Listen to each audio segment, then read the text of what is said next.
Hey, everybody. Welcome back to The Smattering. I'm Jason Hall. And when I talked to my good friend Jeff Santoro about my idea for this video, he fell asleep. So I don't think he's going to be joining us.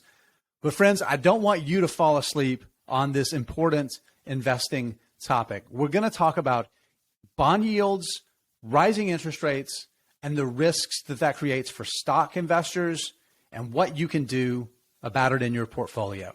But before we do that, I just want to give a special thanks to The Motley Fool. We have a great partnership with The Fool. They're sponsoring this video.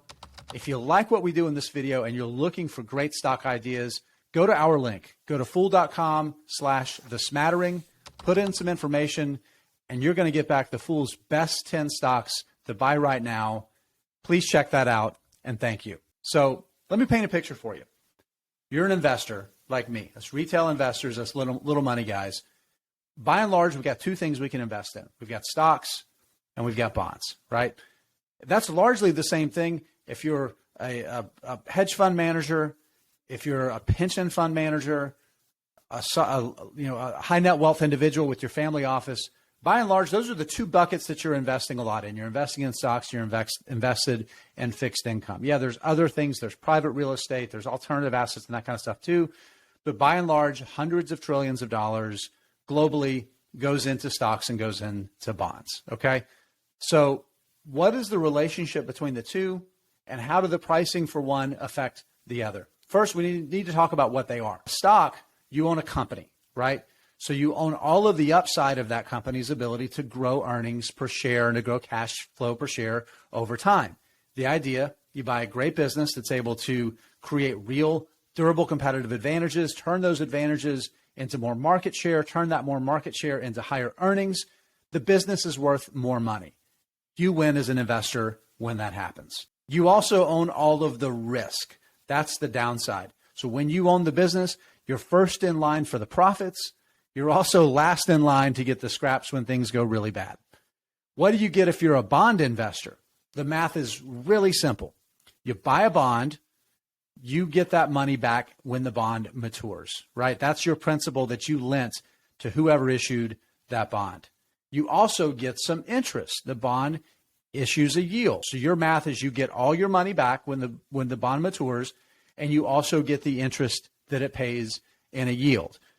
The risk is if that entity doesn't pay you back. Even in the worst case scenario, the business goes under, bond owners are in line before equity owners are at the back of the line, right? So that's a great position even in a worst case scenario. So what does all that mean for the value of stocks? The higher the interest rates are, the higher bond yields are. The higher bond yields are, the higher the threshold is to take on risk of owning the business, to own stocks, right? If I can go buy a 5-year bond and it's going to generate 6 or 7%, and in 5 years, that's when my financial goals are, and I know I have very low risk of losing any money, and that 6 or 7% yield is enough for me to reach my financial goals. Why would I need to? I'm not even going to need to be risking any money into stocks. So what that means is as yields move higher, the multiple that investors are willing to pay for stocks gets pushed lower. So that's what we're talking about here. I'm going to show you something on the screen, and this is a look at exactly how this relationship has worked in the past when we're looking at a normal economic environment. So this is going to be a period from 2014 to 2020, okay? Why 2014 to 2020? We were well clear of the global financial crisis, and this is well before the impact of the coronavirus pandemic. So it's a good snapshot of a time when it was a generally normal economic environment. There wasn't any high inflation or weirdness going on.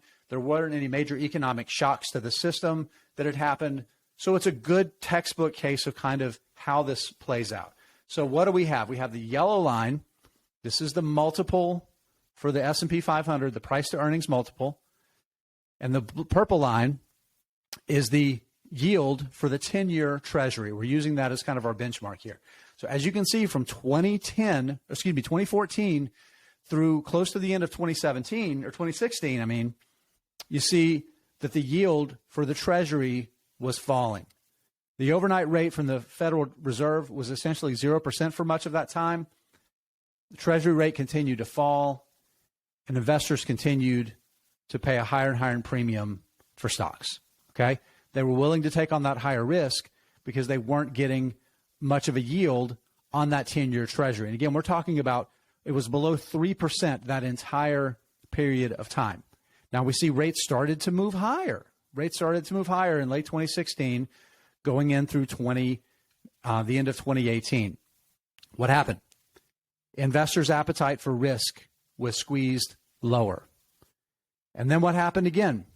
We saw the Fed started to cut interest rates in 2019, trying to stimulate the economy a little bit. Economic growth was a little slow.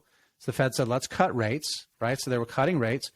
The multiple started to move higher. What does that mean going forward? Here's what we do know. We do know that the Fed is pulling out all the stops. Every Fed governor that's spoken about it has made it clear that they're going to do whatever they can to bring inflation down. Inflation is hurting the economy. It's hurting lots of people, right? The Fed, I think, is willing to create a full recession.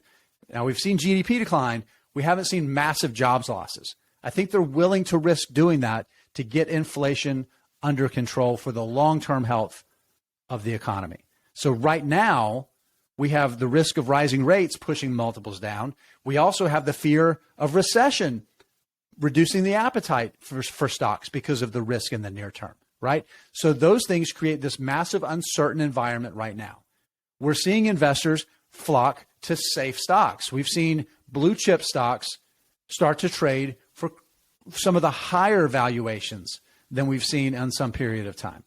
Here's a couple of examples. We've got Coca-Cola in purple, Colgate-Palmolive in yellow, that are both trading for substantially higher multiples than the S&P 500. Their ability to grow is really limited. I think a lot of investors that are fleeing to these safe stocks right now are actually creating a little bit more of a risk for themselves than they might realize it. As investors, we need to be really conscious of this.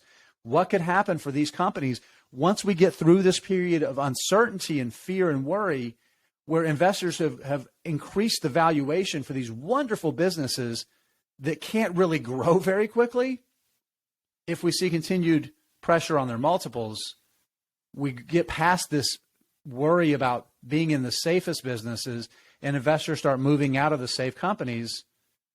A lot of people are going to get caught flat-footed and could see the value of these safer investments actually be an albatross and lead to poor returns. I think that's a real risk investors need to consider. What can you do to protect yourself from that? Number one, I think you have to be very conscious of your financial goals. If you're investing for money that's you're going to need in the next 2 years, stocks are risky. Just that's it. Stocks, full stop, are risky for you. If you can get a good yield on a bond right now for money you're going to need the next couple of years, I think for short-term investing, that's a far smarter way to be right now. Now, if you're investing for 2 decades from now or 5+ years from now, I think the better place to look, honestly, is to look at stocks that might still be considered kind of risky. And what I mean by that are companies that are very high growth, tech stocks, cloud stocks, kind of in all those buckets that have just absolutely been slaughtered over the past year. There's some real winners to be had there. And I want to give you a good example. And this is a company called CrowdStrike. CrowdStrike generates tons of positive operating cash flow and is growing that cash flow per share at a very high rate. You can see over the past year, revenue's grown at 43%. Operating cash flow per share has grown at 37%. What that means is even though CrowdStrike trades for a premium valuation now, it is at risk of that same valuation compression as every other stock.